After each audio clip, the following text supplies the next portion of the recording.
here in South Carolina with my friend Ransom. Ransom, we've talked for, I think, years on the phone. Is that right? Yeah, 8.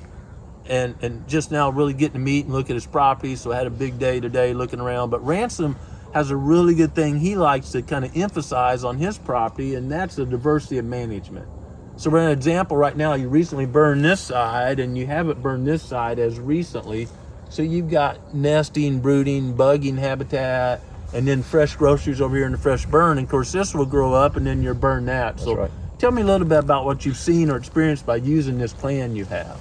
Yeah, it's been, I guess, the checkerboard mentality. And so we did a dormant season burn over here. We're going to try to do a growing season burn over here. That was after we logged. So we did a couple dormant season burns to begin with, just to get some of the slash off the ground and with those big heavy fuel loads. So it's been good to see. And like you said, we had turkeys over there.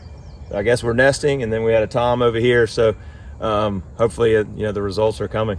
Yeah, it looks great, and you've done a great job thinning. A lot of people are hesitant to thin quite as much as you have, but your objectives is probably as much or more wildlife as it is timber value. Absolutely, it's turkeys predominantly. Yeah. Deers will come with it, but definitely turkeys. Yeah, and I think a lot of private landowners share your objectives, right? Absolutely. And a lot of foresters or loggers may not get that because they're in that timber production mindset. For sure. What they were trained. That's right. But as a private landowner, you probably work with your local logger, I don't know that logger, and emphasize that my main objective is wildlife. That's exactly right. And we decided to go, we did the first thinning, and it was 70 to 80 stems an acre. We looked at that and saw the results, and the next time we thinned, we went to about 60 to 70 stems per acre. And you definitely see a different result when you're burning 60 to 70 stems per acre versus 70 to 80, which is hard to believe because proportionately, that's not that big a difference, but from a sunlight perspective, it's night and day. So I'm gonna bet one thing you would tell fellow landowners is find a forester logger that gets your objective. That's right. Yeah, and I think, letting the objective know first is most important, because to Grant's point, it's just tradition, right? You do this, and you do this, whereas ours was wildlife driven, and we were stressing that from the beginning, and so we wanted to do the best thing we could, and we also wanted to put fire on the ground.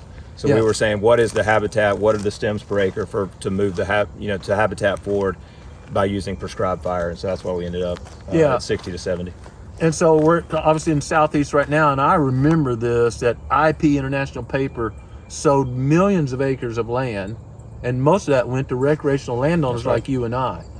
But those foresters were trained under that IP mentality of maximum fiber production. So I think our bottom line here is have a diverse habitat management plan for your property and work with loggers, foresters that understand and will implement your objectives.